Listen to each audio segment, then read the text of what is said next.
For 100 years, car companies did something very simple. They built cars. Then, when those cars needed to cross an ocean, they paid someone else to move them. Shipping companies owned the ships, managed the routes, and transported millions of vehicles around the world. Then, BYD decided to change the rules. In just 20 months, the Chinese automaker went from owning 0 ocean-going car carriers to a fleet of 8 capable of moving more than 1 million vehicles every year. And this wasn't simply about saving money on shipping. BYD was taking control of something most automakers had always outsourced: the entire journey from factory to customer. Welcome to Simple Concepts Explained.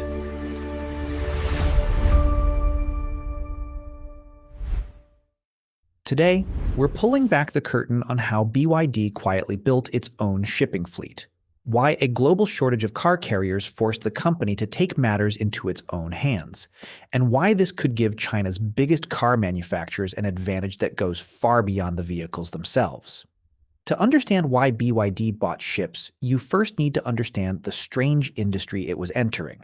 Most people rarely think about shipping, even though around 80 to 90% of global trade by volume moves by sea. And cars have their own specialized system. Instead of being placed inside containers, they're transported on ro-ro, or roll-on, roll-off ships. Essentially, these are enormous floating car parks. Vehicles are driven onto multiple decks, packed into position, and then driven off at the destination. For decades, the system worked perfectly. Toyota, Volkswagen, Ford, and Hyundai could concentrate on building cars while companies like NYK, Heuge, and Wallenius Wilhelmsen handled the shipping. But underneath this efficient system was a major weakness. There weren't enough ships. After the 2008 financial crisis, global car sales collapsed, and shipping companies were left with expensive vessels and very little cargo.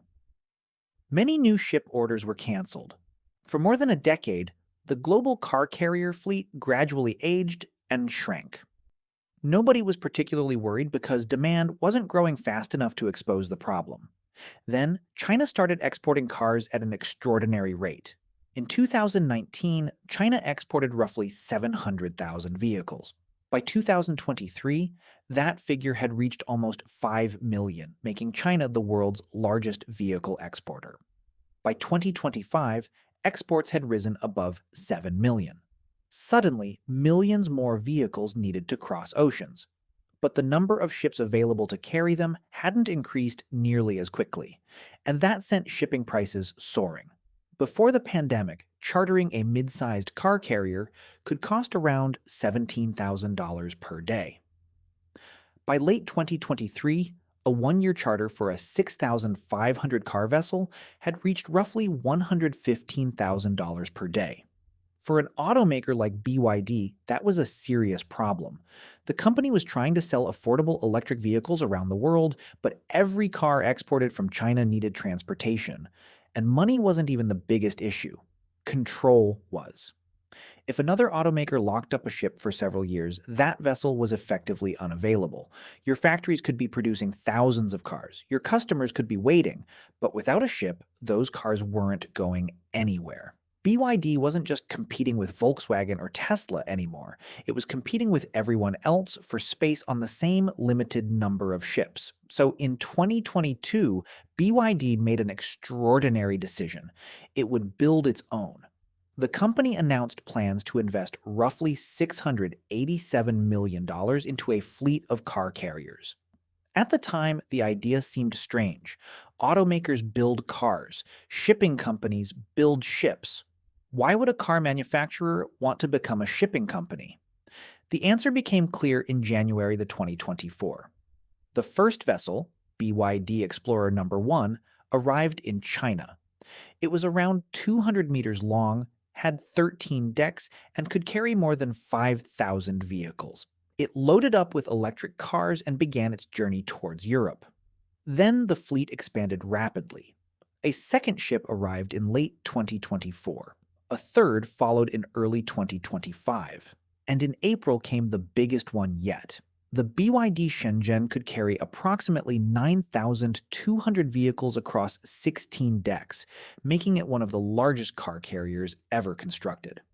By September 2025, BYD had 8 ships, 8 vessels in just 20 months. Together, they gave BYD the potential to transport more than 1 million vehicles every year without relying entirely on third-party shipping companies. But how was BYD able to build an entire fleet so quickly? Because BYD wasn't operating in an ordinary shipbuilding market. It was operating in China. China has become the world's dominant shipbuilding nation, producing more than half of new global shipping tonnage and holding the majority of new orders by weight. 6 of the world's 10 largest shipbuilders are Chinese. So BYD wasn't trying to find a shipyard in an industry dominated by competitors on the other side of the world. The shipyards were effectively on its doorstep. And that created a powerful combination. China had become the world's biggest car exporter. China had also become the world's biggest shipbuilder. BYD simply connected the two. But owning the ships isn't necessarily about avoiding shipping costs altogether. It's about avoiding unpredictable shipping costs. When charter rates explode, BYD isn't forced to compete for every available vessel. When a competitor books capacity, BYD still has its own ships. And when an important deadline appears, BYD controls the schedule. That became particularly valuable when Mexico announced new tariffs on Chinese imports. Chinese manufacturers suddenly had an incentive to get vehicles into the country before the new rules took effect. The BYD Shenzhen left China in late November and arrived in Mexico on December 21st, before the deadline. BYD didn't have to negotiate for space with a shipping company. It already owned the ship. And that's the real advantage. A chartered ship is capacity you rent. An owned ship is capacity you control. But there is a huge weakness in BYD's strategy: the return journey. Imagine a BYD ship leaving China with 9,000 cars. It arrives in Europe. The cars are unloaded. Now the ship has to go back, but Europe doesn't need to send 9,000 cars back to China. Neither does Brazil. Neither does Australia. So the ship can end up sailing home largely empty. And that is expensive. An empty vessel still burns fuel. It still needs a crew. It still pays insurance, port fees, and other operating costs. Traditional shipping companies spent decades solving this exact problem. They don't rely on one customer or one direction. A ship might carry Japanese cars to Europe, European machinery to Asia, and other cargo somewhere else on the next voyage. The objective is to keep the ship earning money in both directions. BYD doesn't have that network yet. For now, it appears willing to accept some inefficient return journeys because the priority is getting its own vehicles around the world reliably. But there may be another solution. BYD has indicated that its ships could carry cargo for other companies. And that changes the economics completely. Instead of returning empty, a BYD vessel could carry other Chinese manufacturers' vehicles or European goods back toward Asia. The ship would no longer simply be BYD's transportation system. It could become a shipping business in its own right. And this is where the story gets much bigger than BYD. Other Chinese automakers are also moving into logistics. Chery, Geely, and SAIC have all expanded their involvement in transportation and shipping. Why? Because the last few years have demonstrated just how vulnerable global supply chains can be. Semiconductor shortages, shipping disruptions, the Red Sea crisis, port congestion, tariffs. Companies discovered that the parts of their businesses they didn't control could suddenly become the biggest risks. BYD's response has been to control more of the supply chain itself. It already manufactures batteries, electric motors, and vehicles. Now it controls part of the transportation network connecting those factories to foreign customers. And that represents a major change from the traditional model of globalization. For decades, companies were encouraged to specialize. Make what you're good at and outsource everything else. But BYD is taking the opposite approach. It wants to control more of the journey. And that matters because logistics isn't just a cost. It can become a competitive advantage. If shipping rates rise, BYD has its own capacity. If vessels become scarce, BYD isn't entirely dependent on the market. If tariffs create a narrow window for getting cars into a country, BYD can control where its ships go. But there is still a major gamble involved. Ships are enormously expensive assets designed to operate for decades. If Chinese, Vehicle exports slow down, BYD could find itself owning a fleet it doesn't need. And if global shipping prices collapse, traditional manufacturers that simply charter vessels could suddenly have the cheaper business model. BYD is also building factories overseas. Every car manufactured in Brazil, Hungary, or Thailand is one that doesn't need to cross the ocean from China.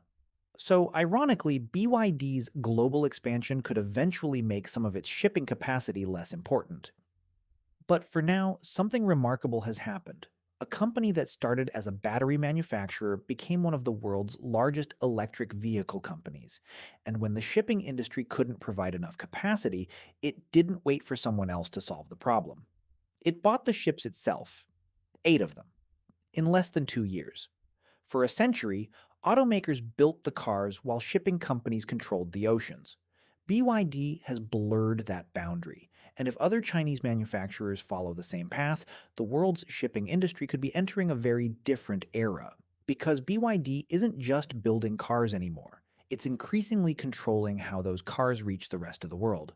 Thanks for watching Simple Concepts Explained. If you enjoyed this video, make sure to subscribe for more explanations behind the world's biggest companies, industries, technologies, and engineering projects.